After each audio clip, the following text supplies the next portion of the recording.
Kia ora, welcome to the log number 3. Right, I made this decision quite a few months ago to separate out my motors from my house battery.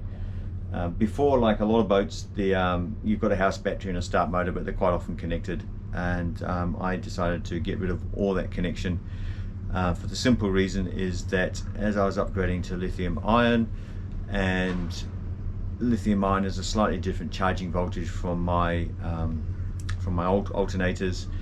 To upgrade the alternators along with all the electronics and little boxes to get them to talk to each other, both alternators to talk to each other, play nicely together, and both charge at the same time, plus get it down to the voltage or up to the voltages that the lithium ion required was quite expensive, plus all the new cabling because of the increased amperage between the motor, the alternators and the batteries.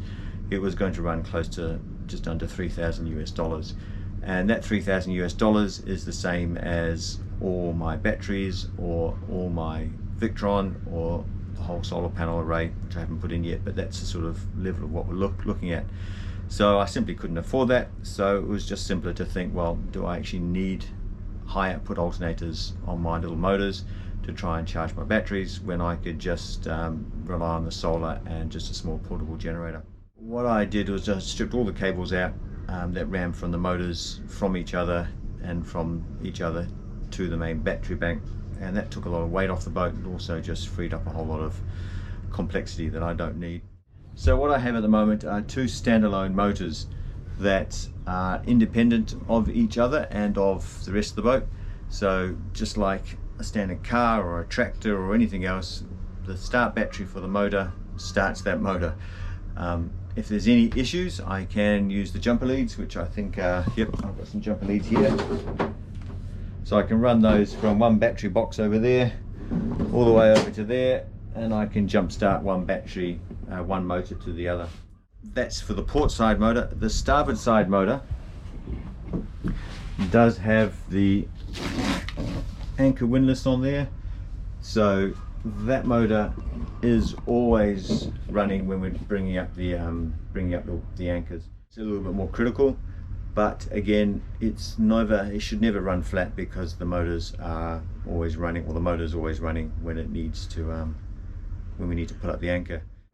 That's the story with my motors and why they are completely separate from the house bank. The simple reason is I can't see any reason to run my motors to charge my house bank when I have solar plus a small portable generator if I ever get caught in a situation where I'm starting to run dry on battery juice. So a combination of cost and simplicity is the reasons why.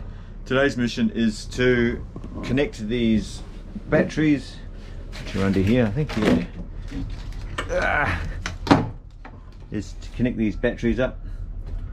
So yeah, cable, straightforward. Start the motors, make sure they still run. Now the other job I've got to do this week is to fix, I'm just going to put my glasses on and my hat, because I tell you what, it is hot out there in the sun. I have taken my navigation lights up from the top of the mast, you know, the port, starboard and stern, and I brought them down here. A couple of reasons is, being at the top of the mast, you can't get to them, they're a hassle. I'm also in Japan, and as much as I'm a foreign boat and I don't need to follow their guidelines or their rules for this size boat, I have decided to do that just in case anything in the future goes a bit weird. But yeah, that's my navigation light there, that's my starboard side, my green one. Now to get cables here, come down through there, and then what I've done is I've put it through here, which is Dyneema, which is, I think that's probably 8mm, I think, by the looks of that. And I bring it through here, up through here, up through there, and down through there. There she goes, into there. Nice and simple. I think this is a brilliant solution. So the cable is now protected. It's well, it's not going to get any UV on it. It's got mechanical protection. There's no stretch in there. The Dyneema doesn't stretch, so it's nice and safe there. So, and it doesn't look bad. It just looks nice and neat in there. So I think it's absolutely fantastic. There we go. That's port side. It's coming up through here. Yep, well, I'm just about to get my Star port side motor going. Put the batteries on, that sort of stuff. Need to put a bit of chocolate wood in here to stop it from floating around. That also needs to be bolted on there. But I've got this problem here, which is this thing here, which is a BEP battery switch. They are a load of old shite. I dislike them intensely. I put them on over here. As you can see here, I've got 3 here. I'm going to replace all these for the simple reason is if they take a knock on here, if you bang on here hard, anything can happen, you know, a piece of wood or anything like that. If that knocks there, it actually breaks inside here. What I'm going to do is replace it with my old fuse I had here. Okay, let's see if it works. So here we go. That's the breaker now. Shorten the cables and things. My wire calculation, my DC wire sizer, which is a fantastic app, tells me I should be able to start this. I've used 25mm cable, and 25mm cable is good for many amps at this distance, so it's good for easy 60-70 amps for this distance. But let's see, we'll turn that on. That starts the pump going. 1, 2, 3.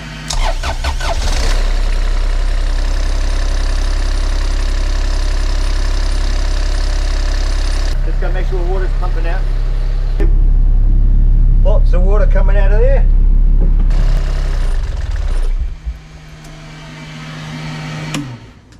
As you can see, that's not the usual way most people would start and stop their motors.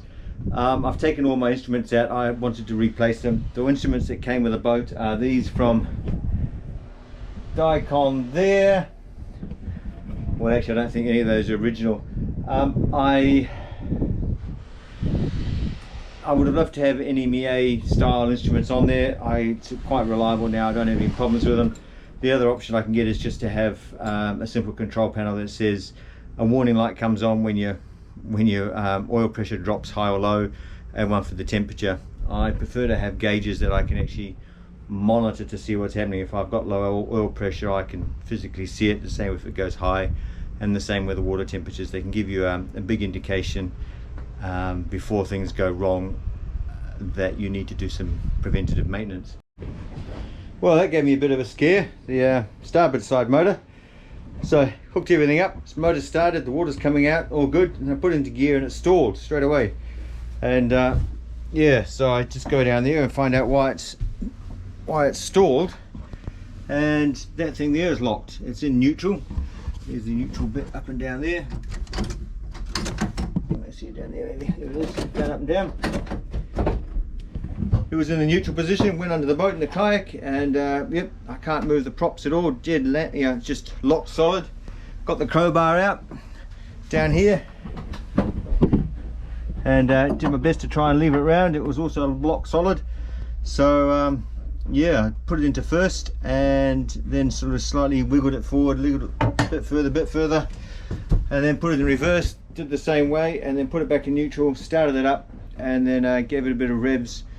And then yeah, she was okay again. So I'm not too sure what's happened there, which is a worry, because if you don't know what's happened, it means something expensive is about to happen.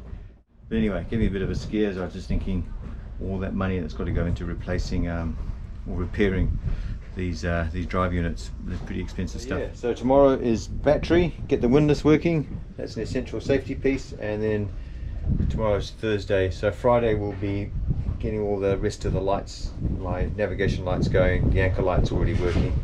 I've got to get my steaming light and my deck light, get all those going over the next couple of days as well, and then we're all good. We should go for sail. I don't have to worry about being caught out at night time. I can put the anchor down if I want to, if things go bad. So yeah, it's all coming together, just a little slowly.